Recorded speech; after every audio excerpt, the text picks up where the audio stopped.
Bonjour chers élèves, avec une nouvelle vidéo. Alors cette fois, on travaillera sur le dernier jour d'un condamné. On verra s'il vous plaît les chapitres, les événements principaux. Euh, j'espère que ce qu'on va présenter bien sûr comme explication et comme information vous soit utile. Donc pour le dernier jour d'un condamné, je vous invite premièrement à revoir la fiche de lecture. Alors là, c'est sur la chaîne. Donc je vous ai déjà posté une vidéo où j'ai travaillé sur la fiche de lecture, c'est-à-dire le genre, justification, les personnages, les lieux, etc., etc. Donc toujours avant de commencer la lecture ou bien l'analyse, il faut d'abord revoir la fiche de lecture. Bon, alors là, on commence d'abord par quelques termes. Alors ici, comme vous voyez sur l'image, on a ce qu'on appelle la salle, c'est la salle d'audience. D'accord? Alors la salle d'audience qui se trouve dans le tribunal. Alors ici, on va trouver la foule. Là, c'est la place des avocats. Ici, on a le juge, les jurés, le condamné. Et c'est là où le narrateur va entendre sa sentence, ou bien son verdict, ou bien son arrêt. D'accord? L'arrêt qui sera bien sûr prononcé ou bien lu par le président. Donc ici, on va voir la salle d'audience dans le chapitre 2. Et là, on verra le champ lexical de la justice. Alors, on va voir le juge, on va voir l'avocat, le procureur général, l'huissier, les gardes, les gendarmes, la foule, ici c'est sans S, les jurés, la sentence, etc., etc. Là, on a le corridor. Alors, le corridor, pour ceux qui n'ont pas compris que veut dire un corridor, tout simplement, c'est un couloir qui contient, bien sûr, plusieurs cellules. D'accord? C'est le corridor. On a ce qu'on appelle le guichetier, on a le geôlier, on a le garde, on a le gardien. D'accord? Alors là, bien sûr, ce sont des employés de prison, ils travaillent dans la prison. Quelle est quelle est bien sûr leur mission ou bien leur travail? C'est d'ouvrir et de fermer les cellules, c'est de menotter le condamné ou bien le prisonnier, et bien sûr de le surveiller. Alors c'est un gardien parce qu'il doit garder le condamné ou bien le prisonnier. D'accord? On a la camisole de force. La camisole de force, comme vous voyez, on va la voir dans le chapitre 5. C'est une veste à voilure. Et là, bien sûr, ce sont les voilures. D'accord? Ce sont de longues manches. Voilure qu'on a mise au condamné afin de l'empêcher de bouger. Parce que à l'arrivée du condamné, on a pris des précautions. La première précaution, c'était de lui mettre une camisole de force parce qu'on avait peur que le narrateur se suicide. D'accord? L'infirmerie, là c'est l'infirmerie, qui se trouve à Bicêtre. Elle se trouve à l'intérieur de Bicêtre. Alors, dans l'infirmerie, on trouve des médecins, des docteurs, des infirmières, et on a transporté le narrateur à l'infirmerie euh, au chapitre 14. Donc, dans le chapitre 14, on verra l'infirmerie qu'il va quitter au chapitre 15. Le prêtre, c'est un autre personnage, c'est le représentant de la religion.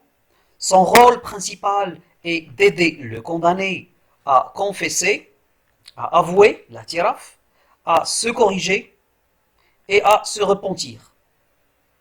Tout simplement, le rôle du prêtre, c'est de préparer le condamné moralement, psychiquement, le préparer à faire face à la mort, à mourir.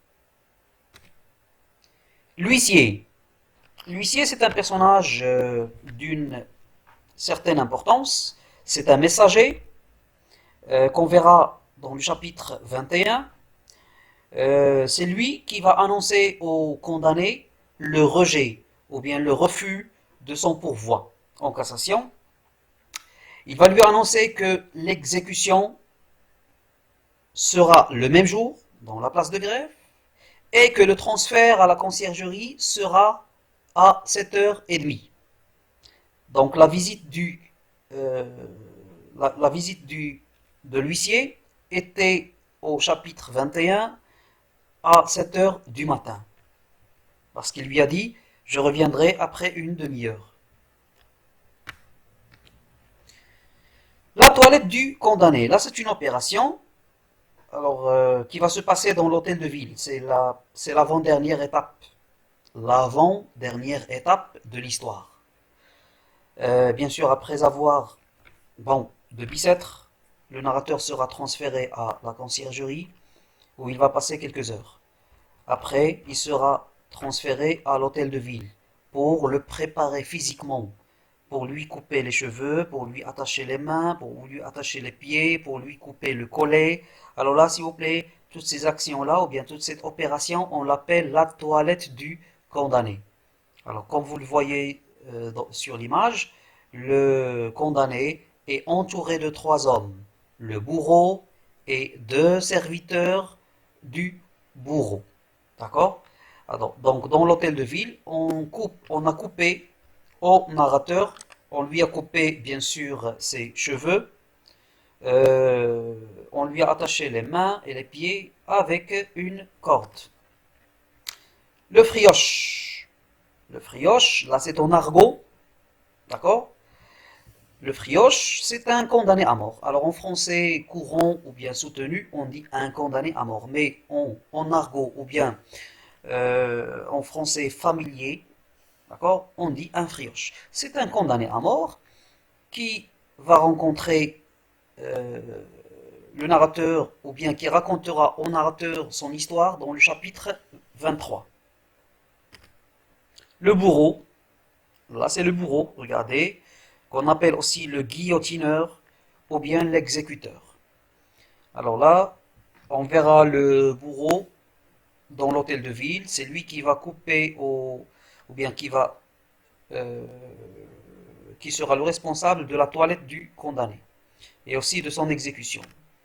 La guillotine, là c'est la machine euh, qui sert à trancher la tête du condamné et bien sûr elle sera à la place de grève. La place de grève, regardez, c'est une place publique où il y a de la foule et au centre on a l'échafaud. L'échafaud c'est une estrade sur laquelle on a la guillotine. Alors là, on commence par le premier chapitre. Chapitre 1, euh, l'action se passe à Bicêtre, dans une cellule, dans un cachot à Bicêtre. Alors depuis 5 semaines, un jeune prisonnier vit constamment, c'est-à-dire d'une manière permanente, alors jour et nuit, 24 heures sur 24 heures, constamment avec l'idée de la mort. Il est doublement enfermé, il est doublement emprisonné, physiquement et moralement. Physiquement, il est captif, il est emprisonné dans une cellule à Bicêtre. Moralement, il est prisonnier d'une seule, et je souligne seule, d'une seule idée, condamné à mort. Il se trouve dans l'impossibilité de penser à autre chose. Alors il ne peut pas penser à une autre idée ou quelque chose comme ça, parce que la seule idée à laquelle il est obligé de penser, c'est la condamnation à mort, c'est l'idée de la mort. Et dans le chapitre 1, il nous a fait une comparaison entre le passé et le présent. Le passé, alors avant sa condamnation, avant son emprisonnement, il était libre. Mais comment ça il était libre? Il était libre parce il pouvait penser à tout ce qu'il voulait. Il pouvait penser à n'importe quelle idée. Mais maintenant, il est enfermé ou bien il est emprisonné dans une seule idée, c'est celle de la mort. Chapitre 2. Alors dans le chapitre 2, le narrateur est là, faites attention, le narrateur se trouve toujours dans Bicêtre, dans sa cellule, dans son cachot à Bicêtre. Et là, il va faire un flashback. C'est-à-dire, il va se souvenir des circonstances, des circonstances du procès. C'est-à-dire comment on l'a bien sûr mené, ou bien comment on l'a transféré à- au tribunal, combien de jours il a passé là, etc. Donc là, il va nous raconter tous les détails concernant son procès. Donc de sa cellule, toujours à Bicêtre, le narrateur se souvient, donc c'est un flashback, se souvient de son procès et de sa condamnation à mort. Il relate, c'est-à-dire il raconte, c'est-à-dire il rapporte les circonstances de son procès et sa réaction au verdict fatal. Alors sa réaction, lorsque le président a lu le verdict, ici le narrateur, qu'est-ce qu'il a fait? Il a souillé, bien sûr il a risqué de tomber, toute chose a perdu sa couleur, il distinguait clairement, comme bien sûr, comme s'il était dans un monde où il n'y avait personne, toutes les choses avaient une couleur de linceul, une couleur blanche, d'accord?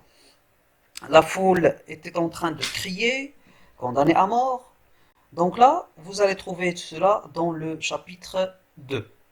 Et rappelez-vous, chapitre 2, il se souvient. C'est un souvenir. 3. Le condamné semble accepter ce verdict. C'est-à-dire, il commence peu à peu à accepter ce verdict. Mais comment? Alors, quelle est la justification ou bien quel est l'argument que le narrateur a utilisé pour convaincre lui-même qu'il est nécessaire de mourir? Alors là, il a dit que tous les hommes sont des condamnés à mort. Tout le monde va mourir.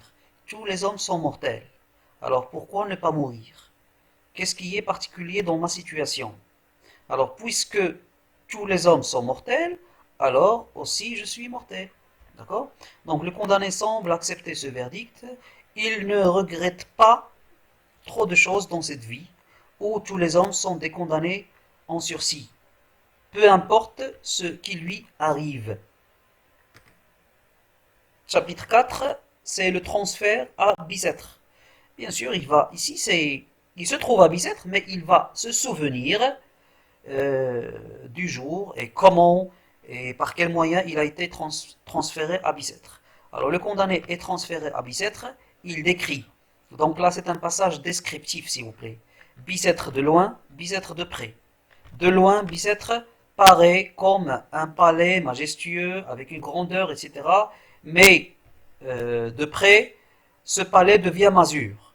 Ce palais devient, bien sûr, comme une maison misérable, etc. Alors le condamné est transféré à Bicêtre, il décrit brièvement, c'est-à-dire d'une manière courte, cette hideuse prison. Chapitre 5, l'arrivée à Bicêtre. Et là, faites attention s'il vous plaît. Pourquoi? Parce que le narrateur va nous raconter ce que les gardiens ont fait dès son arrivée à Bicêtre, les précautions, sa rencontre avec les autres prisonniers, et il va nous parler de l'argot. Là, c'est très important.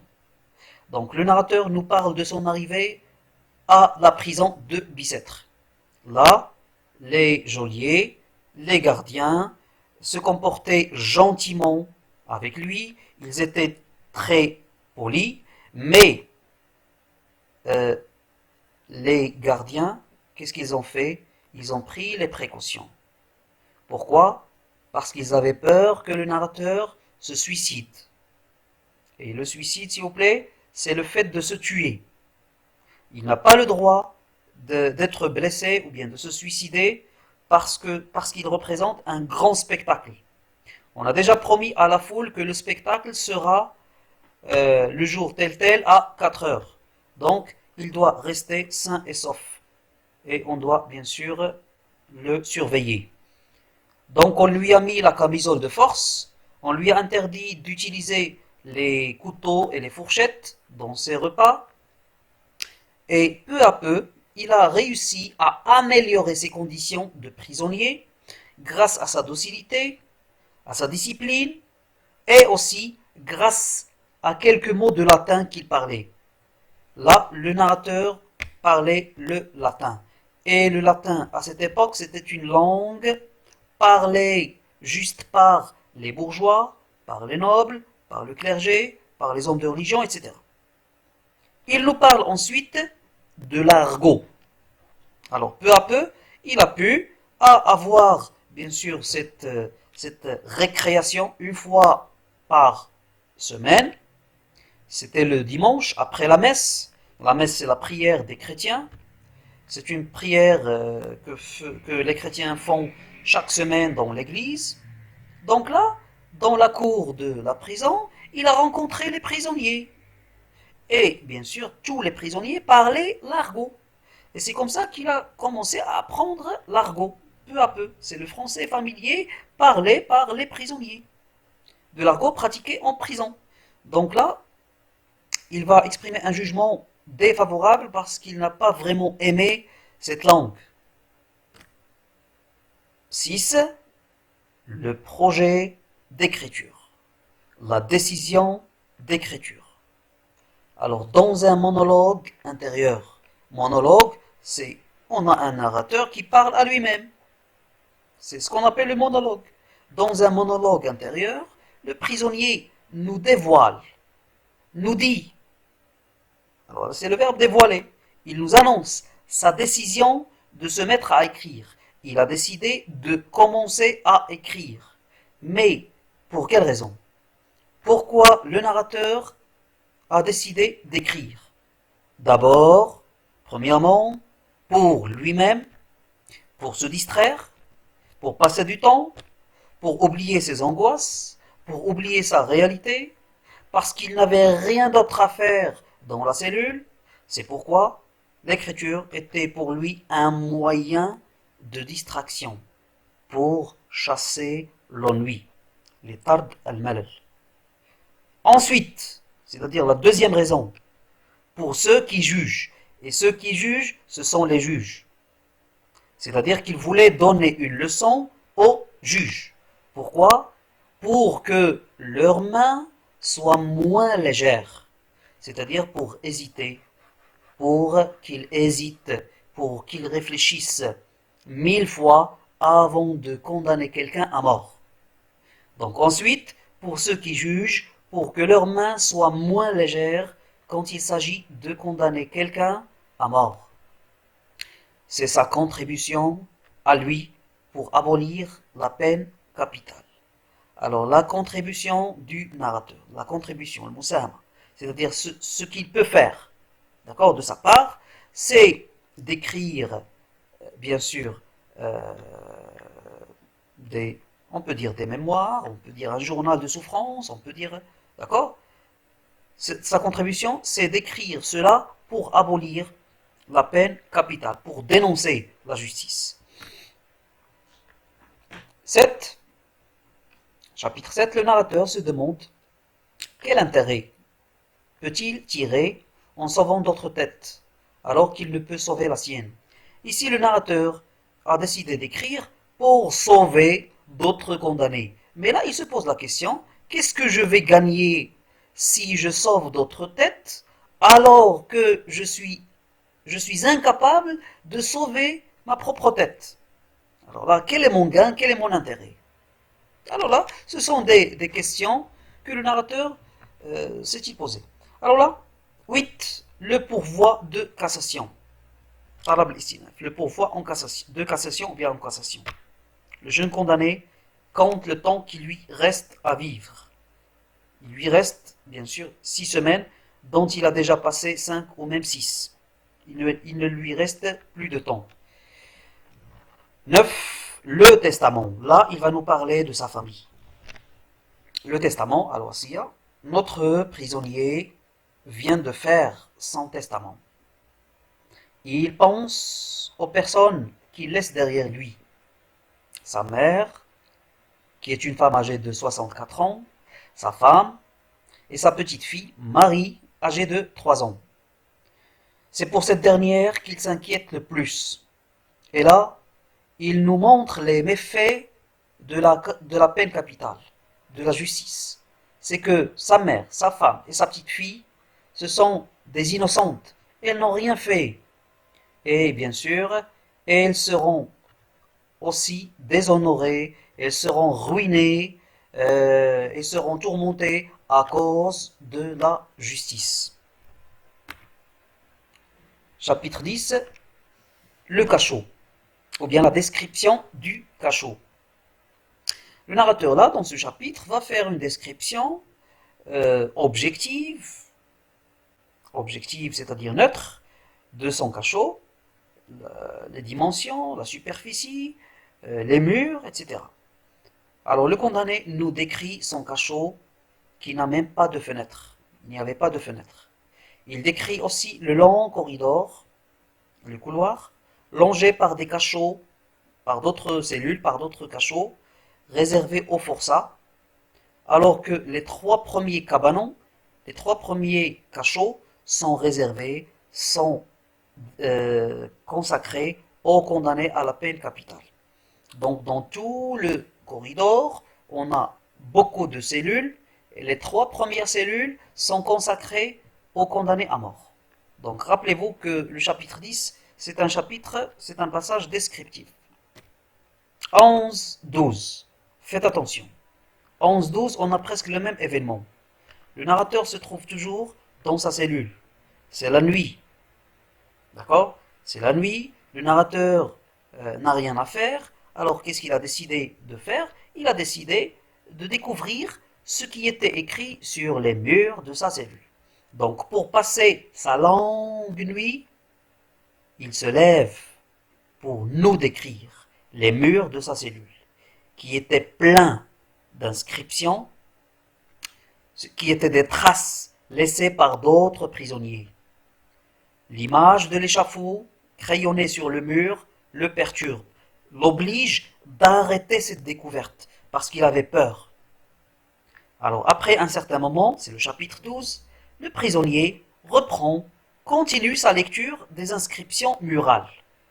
Il a trouvé des dessins, il a trouvé des écritures, il a trouvé des noms, il a trouvé des figures, des visages, d'accord, qui étaient bien sûr écrits en crayon, en charbon, en craie, etc.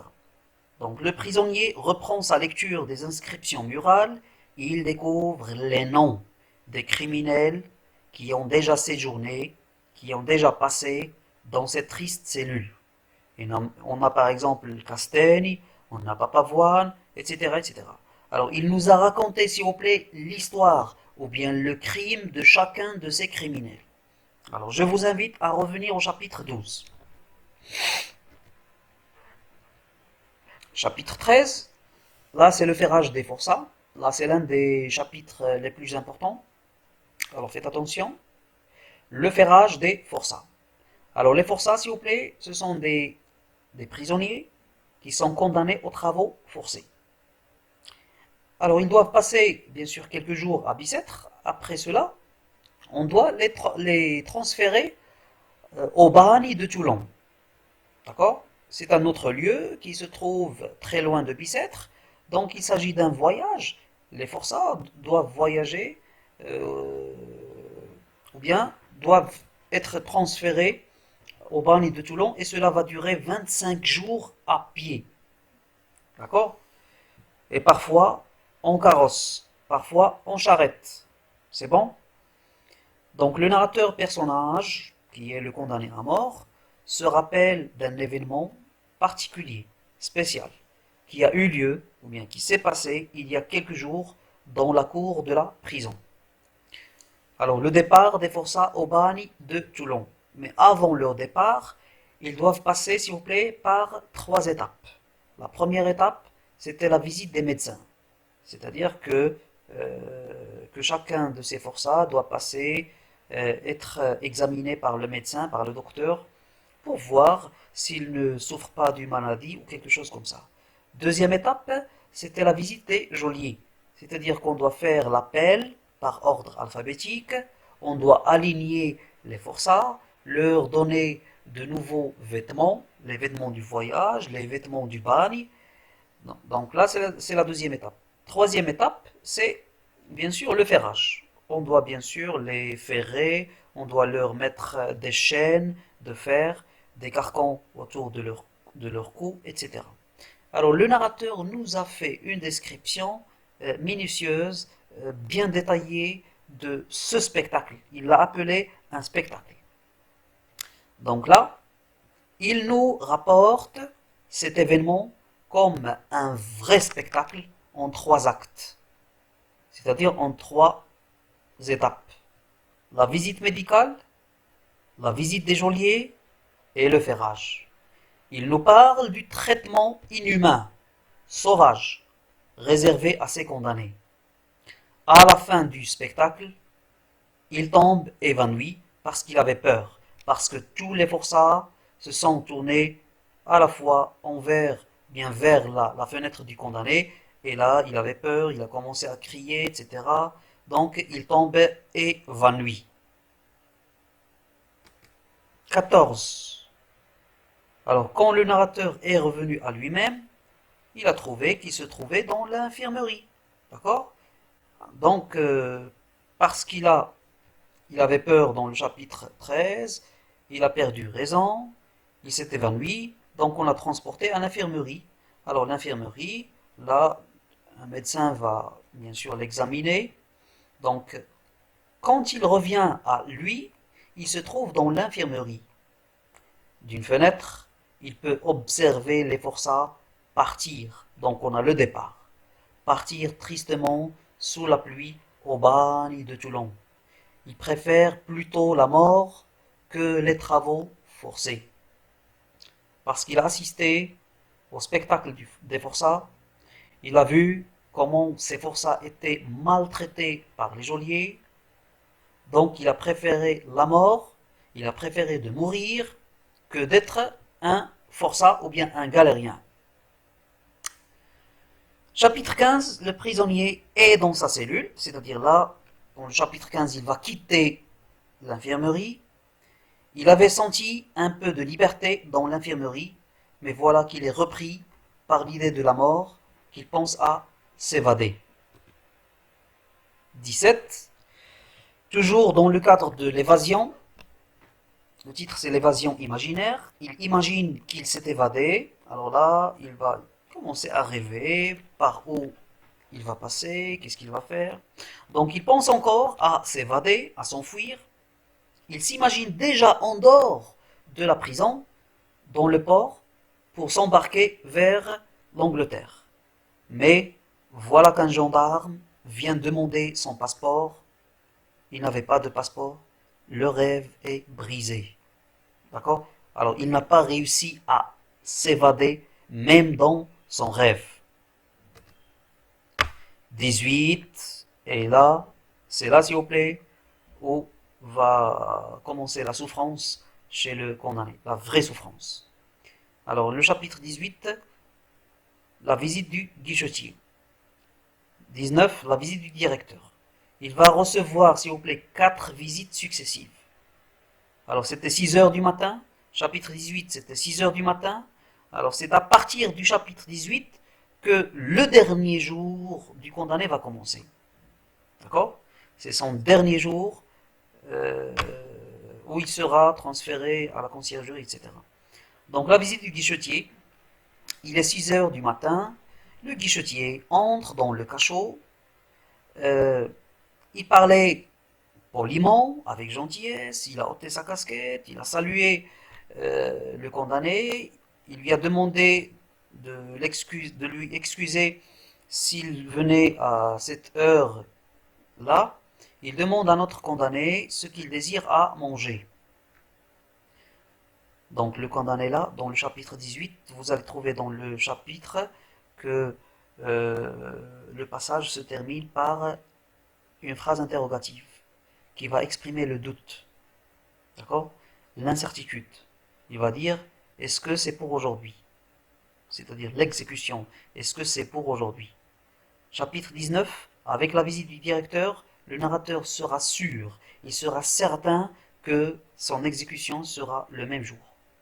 Le directeur de la prison vient en personne voir le condamné. Pourquoi il est venu voir le condamné? Pour lui proposer ses services, pour voir s'il désirait quelque chose. Il se montre doux, il se montre gentil. Le jeune, condamné, prisonnier, détenu, comprend que son heure est arrivée. C'est pourquoi à la fin, il va dire « c'est pour aujourd'hui ». Et ça sera une phrase, bien sûr, exclamative. 21. La visite du prêtre et de l'huissier. Deux visites. Donc la visite du guichetier, la visite du directeur, la visite du prêtre et la visite de l'huissier. 4 visites successives. Faites attention. Alors on a déjà parlé du prêtre, on a dit que le prêtre, bien sûr c'est le représentant de la religion. Son rôle c'est toujours de préparer le narrateur psychiquement, lui parler du paradis, lui parler de l'enfer, lui parler de l'au-delà, de la religion. Il doit l'aider à confesser, l'aider à repentir, l'aider à se corriger. Donc là, c'est le rôle du prêtre. Alors le condamné reçoit 2 visites. D'abord, c'est-à-dire première visite, celle du prêtre. Et puis, celle de l'huissier. Et l'huissier, on a déjà dit que c'est un messager. Il va lui apporter un message. Il va lui annoncer quelque chose. Alors ce dernier vient lui annoncer que le pourvoi en cassation est rejeté, est refusé. Et, c'est-à-dire la deuxième nouvelle, et que son exécution aura lieu, c'est-à-dire sera, le jour même, en place de grève. Il reviendra le chercher dans 1 heure pour le transfert à la conciergerie. Voilà la troisième nouvelle. Donc l'huissier, c'est l'huissier qui va annoncer au condamné que c'est son dernier jour. Il va lui dire, bien sûr, que son pourvoi était rejeté. Deuxièmement, l'exécution aura lieu le même jour, en place de grève. Troisièmement, il reviendra le chercher dans 1 heure, bien dans 1 demi-heure, pour le transfert à la conciergerie. C'est-à-dire que le transfert à la conciergerie sera à 7h30. Chapitre 22. Là, c'est le transfert à la conciergerie. C'est à 7h30 du matin. Le prisonnier est transféré à la conciergerie. Il nous raconte le voyage. Voyage dans une voiture noire, sale, grillée. C'est la même voiture qu'il a transférée à Bicêtre. Il nous conte le voyage et sa discussion avec le prêtre et l'huissier pendant le trajet, pendant le voyage. Il se montre peu bavard, c'est-à-dire il était très pensif, il ne parlait pas beaucoup et paraît plutôt pensif. À 8h30, à 8h30, la carriole, la charrette, la voiture est déjà devant la cour de la conciergerie. Donc là, s'il vous plaît, la durée de ce trajet, ou bien de ce transfert, ou bien de ce voyage, c'est 1 heure. Le départ à 7h30, l'arrivée à 8h30. 23. L'histoire du frioche. L'huissier, bien sûr, après l'arrivée à la conciergerie, c'était l'huissier qui a accompagné le condamné. L'huissier remet le condamné aux mains du directeur, le directeur de la conciergerie, dans un cabinet voisin ou bien dans une chambre voisine, c'est-à-dire à côté du bureau du directeur. Il fait une rencontre curieuse, bizarre, avec un condamné à mort qui séjournera dans la même cellule à Bicêtre. C'est-à-dire là que ce frioche, c'est un condamné à mort qui se trouve à la conciergerie et qui sera transféré à Bicêtre, où il va passer 6 semaines. Alors là, c'est presque le même scénario, qui séjournera dans la même cellule à Bicêtre. Donc ce dernier, qui est le fils d'un ancien condamné à mort, lui raconte son histoire et s'empare, ou bien prend, sa redingote. La redingote, c'est une veste, ou bien c'est une veste portée par les bourgeois, qui est très chère. Alors, il a pris sa redingote pour la vendre afin d'acheter du tabac. L'histoire du Frioche, s'il vous plaît, vous pouvez la revoir. Le Frioche, avant d'être un criminel, c'était d'abord une victime. D'accord? Une victime de la justice. Parce que c'est à cause de la justice qu'il est devenu orphelin. C'est à cause de la justice qu'il a perdu son père. C'est à cause de la justice qu'il s'est trouvé dans la rue. Alors voilà une conséquence de la peine capitale. C'est qu'on va avoir des orphelins partout qui deviendront des criminels. Alors là, il a commencé bien sûr à demander de l'aumône, puis à voler, puis à bien sûr à accompagner d'autres criminels. À l'âge de 17 ans, il devient un vrai criminel. Il était arrêté. Il a passé 15 ans de travaux forcés en prison. Après cela, à l'âge de 32 ans, le Frioche, il a passé son temps, il était libéré, mais avec une nouvelle mentalité. Il ne voulait plus être un criminel, il voulait vivre d'une manière honnête. Il voulait travailler, il voulait changer de comportement. D'accord? Mais là, il devient une deuxième fois victime de la société. Parce que malgré son regret, malgré qu'il s'est corrigé, malgré qu'il voulait travailler, il ne voulait plus, bien sûr, revenir à la délinquance, la société continue toujours à le considérer comme dangereux. Elle continue toujours à voir, ou bien à considérer que c'est un criminel. D'accord? Il avait un passeport jaune qui lui a causé beaucoup de problèmes. Alors personne n'a accepté de lui donner du travail. Les enfants prenaient la fuite en le voyant. Les portes se fermaient. Il n'avait pas d'argent. Alors il était obligé de voler du pain pour manger. Parce qu'il avait faim. Et c'est là où il sera arrêté une deuxième fois. La récidive, condamné aux travaux forcés à perpétuité. Il va prendre la fuite, d'accord, de la prison. Et bien sûr, il va rencontrer une bande. Il va vivre dans les forêts. Il va tuer pour vivre. Il va tuer les autres pour vivre.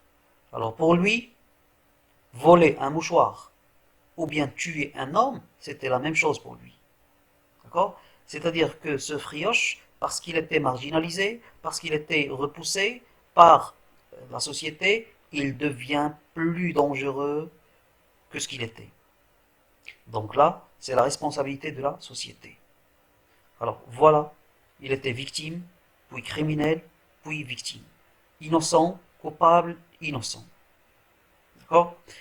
Alors on passe, et je vous invite à revoir l'histoire du Frioche, s'il vous plaît, c'est très importante. Il contient beaucoup de justifications, beaucoup d'arguments contre la peine capitale, qui montrent que la peine capitale n'est pas vraiment un moyen efficace euh, pour limiter ou bien pour éradiquer la criminalité dans la société.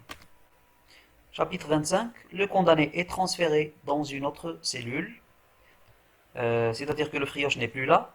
Le Frioche maintenant est transféré à Bicêtre. Le condamné est seul. On lui rapporte sur sa demande, c'est-à-dire qu'il a demandé, qu'est-ce qu'on lui a demandé, qu'est-ce qu'on lui a apporté, pardon, une chaise, une table et ce qu'il faut pour écrire, c'est-à-dire du papier, de l'encre, etc. Et aussi un lit.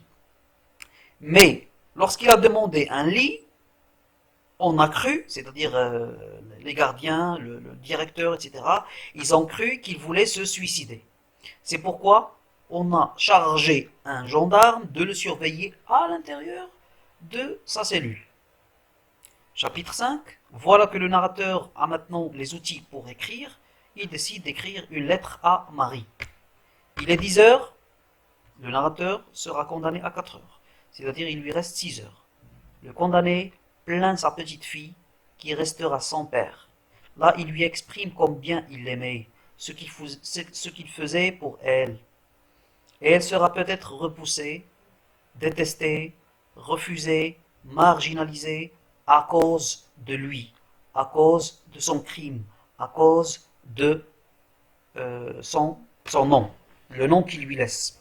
C'est pourquoi Marie, elle va éprouver de la honte. 29. La grâce. C'est le titre. Donc le jeune détenu pense à cette grâce, la grâce qui ne vient toujours pas. Il estime maintenant que les galères seraient une meilleure solution, en attendant qu'un jour arrive la grâce. Là, dans le chapitre 29, le narrateur va changer d'avis, il va changer d'idée, il va changer d'opinion, il va souhaiter être un condamné aux travaux forcés. Il va souhaiter être un forçat pour au moins rester vivant.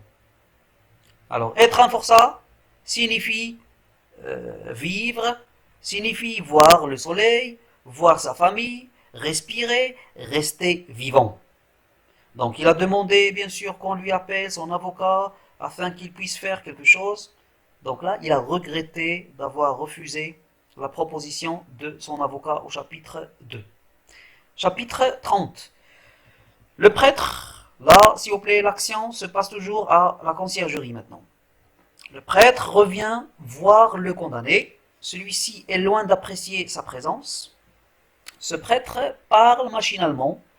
Il ne parle pas avec ses sentiments, il ne parle pas avec son cœur, il récite, tout simplement, il récite ce qu'il avait l'habitude de dire ou bien de réciter, ça fait plusieurs années, et semble peu touché par la souffrance du prisonnier. C'est-à-dire qu'il était indifférent, détaché. Ensuite, et bien que la table soit délicate et bien garnie, bien présentée, il ne peut rien manger. Le narrateur, malgré qu'on lui a présenté, même si on lui a présenté son repas, il a refusé de manger, ou plutôt, il ne pouvait pas manger. Alors là, ce repas était amer, sans goût, etc. 31, c'est la visite du sous-architecte. Le sous-architecte va visiter la cellule où se trouvaient le narrateur et le gendarme. Alors le narrateur est surpris de voir un homme prendre les mesures de la cellule. Ironie du sort, la prison va être rénovée, renouvelée, restaurée dans 6 mois. Et là, s'il vous plaît, vous devez faire attention. Pourquoi? Parce que ce sous-architecte, l'architecte c'est un ingénieur, il prenait des mesures et en même temps il parlait très fort, il parlait à haute voix.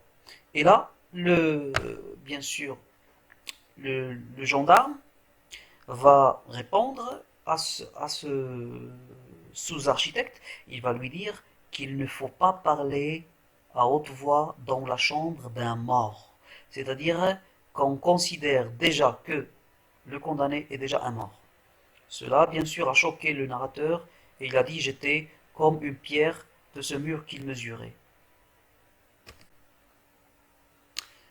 32. On a remplacé le gendarme, le vieux gendarme, par un autre qui est superstitieux. C'est pourquoi on a donné comme titre le gendarme superstitieux. Alors on a déjà travaillé sur la superstition dans la boîte à merveilles. La superstition, ce sont les fausses croyances. Par exemple, la Zobida, c'est une femme superstition. C'est-à-dire qu'elle croit aux fausses croyances. Alors c'est la même chose pour ce gendarme. Il croit aux fausses croyances. Alors un autre gendarme vient prendre la relève, la surveillance. Il est un peu brusque, il demande au prisonnier de venir chez lui après son exécution, c'est-à-dire après sa mort, pour lui révéler, pour lui donner les 3 bons numéros gagnants à la loterie. Et là, la loterie, c'est un jeu de hasard. Les jeux de hasard, c'est une course de chevaux, d'accord? Donc, je peux après vous donner un lien où vous trouverez plus d'informations sur ce jeu. Et bien sûr, là, ce n'est pas une... Donc, ce gendarme était un pauvre gendarme qui travaillait beaucoup, qui était misérablement payé. Alors là, il avait une idée, c'est qu'il a demandé au narrateur de revenir après sa mort pour lui donner 3 bons numéros gagnants. Parce que pour lui, pour le gendarme, les morts peuvent voir les bons numéros. C'est pourquoi il lui a donné son adresse. Donc le condamné veut profiter de cette demande bizarre. Il lui propose de changer ses vêtements avec lui. Le gendarme refuse. Il a compris que le prisonnier veut s'évader. Chapitre 33. Le souvenir de Peppa et le souvenir du crime. Deux souvenirs, 33, 34.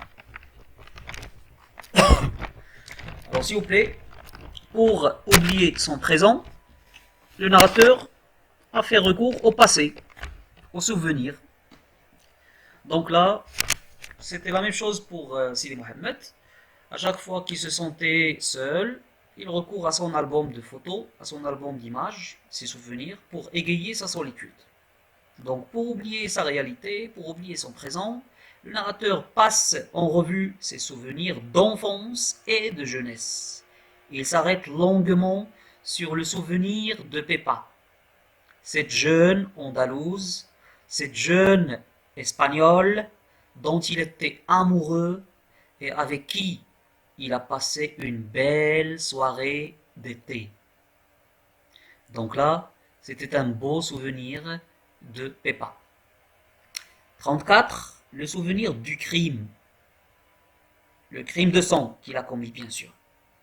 Alors, au milieu de ses souvenirs de jeunesse, le condamné pense à son crime.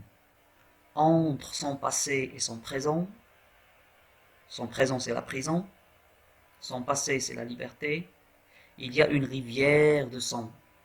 Le sang de l'autre, c'est sa victime, la personne qu'il a tuée, et le sien, et son propre sang. D'accord? Alors là, on a une rivière de sang, et bien sûr, la justice est aussi responsable de cette rivière, parce qu'on pouvait punir le narrateur, on pouvait le punir sévèrement et avec justice, mais sans le priver de sa vie. 38. Les douleurs du condamné. Il lui reste quelques heures, d'accord? Alors, il est 1h le quart. Il est 1h et 15 minutes. Le narrateur sera condamné à 4 heures. C'est-à-dire, il lui reste 2h45 minutes. Alors là, le condamné éprouve une violente douleur. Il a mal partout. Sa tête, ses coudes, ses yeux, ses jambes. Il lui reste 2h45 minutes à vivre. 39. Là, le narrateur va essayer de réfuter ce que disent les partisans de la peine capitale. Alors les partisans, ceux qui sont avec, les partisans de la peine capitale disent que c'est un bon moyen pour tuer, que le condamné ne va pas souffrir sous la guillotine, que c'est très facile, que c'est une mort douce. Ici, il va bien sûr réfuter, il va montrer que ce qu'ils disent est totalement faux. Et il va dire, on dit que sous la guillotine, on ne souffre pas, que cela passe vite. Le narrateur se demande comment on peut savoir une telle chose, comme cette chose, puisque aucun condamné déjà exécuté, qui est déjà mort, ne peut l'affirmer. Comment ils ont pu savoir que la mort sous la guillotine est facile, n'est pas douloureuse? Donc il a montré que c'est impossible de le savoir. Et pour le montrer, il a utilisé un certain nombre d'arguments. Alors c'est un passage argumentatif. Donc l'un des registres qu'on va trouver dans ce passage, c'est le registre polémique. Polémique, c'est toujours lorsqu'on a un échange d'arguments. D'accord?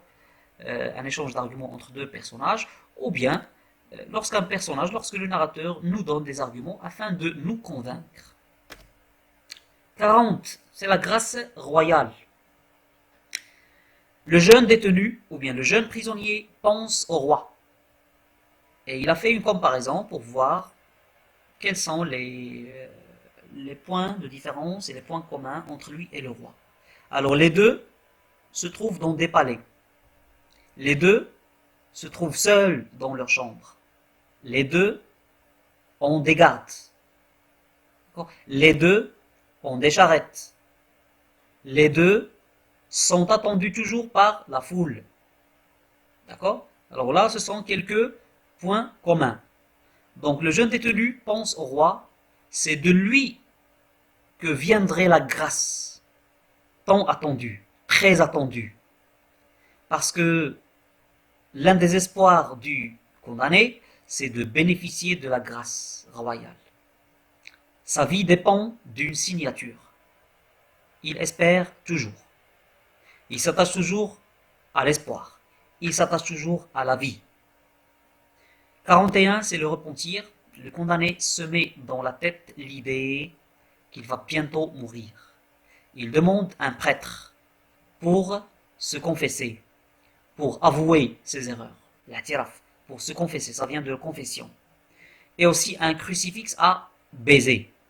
Donc là, il a besoin d'un prêtre pour qu'il réponde à plusieurs questions auxquelles le narrateur n'avait pas de réponse. 42, c'est le dernier sommeil. Il se laisse dormir un moment, c'est son dernier sommeil. Il fait un cauchemar où il a vu une vieille sorcière, aveugle, d'accord, et qui va le mordre à la fin. Alors là, on a compris qu'il s'agit de la mort. Elle va le mordre, c'est la guillotine qui va lui trancher la tête, qui va lui mordre la chair. Donc là, il fait un cauchemar et se réveille frémissant, tremblant, baigné d'une sueur froide. En se réveillant, il a trouvé le prêtre à la tête de son lit et qui va lui annoncer que sa petite fille Marie est venue lui rendre visite. 43. La visite de Marie. Et là, je vous invite, s'il vous plaît, à relire ce chapitre très touchant, très pathétique. Le registre, s'il vous plaît, littéraire dominant dans ce chapitre, c'est le registre pathétique. Alors, la petite Marie vient rendre visite à son père. Ce dernier est choqué devant la fraîche et la belle petite fille qui ne le reconnaît pas. Alors Marie n'a pas reconnu son père, parce qu'il a beaucoup changé. Il avait une longue barbe, de longs cheveux, bien sûr des vêtements de prison, et en plus, la mère de Marie lui a déjà dit que son père est mort. Donc, il n'a pas reconnu son père. Cela a choqué le condamné. Et il croit que son père est mort.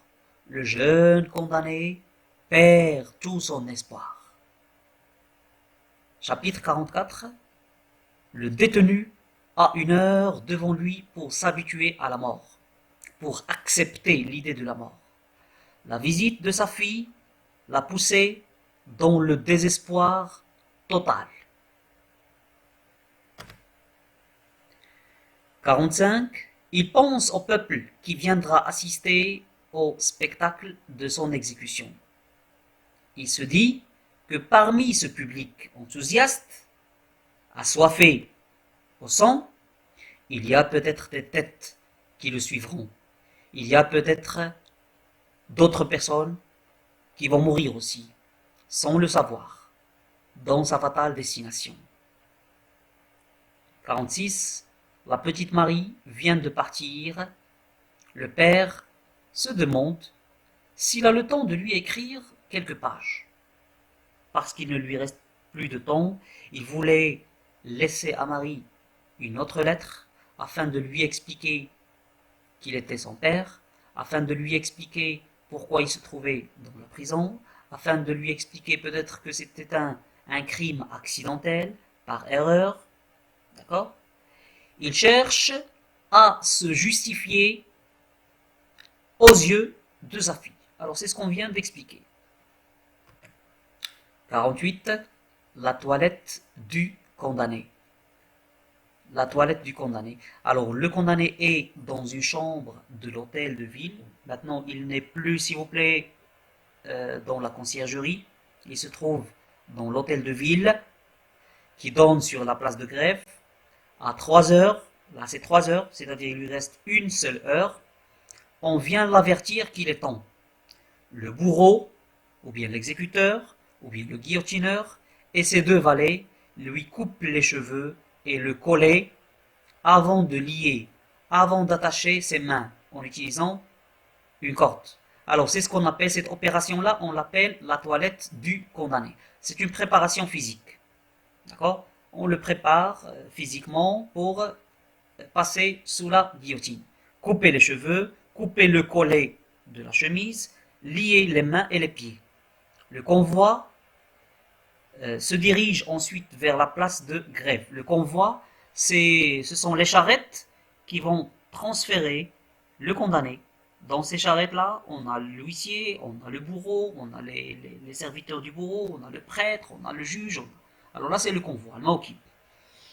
Alors là, vers la place de grève, devant une foule de curieux qui attendent l'exécution, qui attendent de voir trancher la tête du condamné.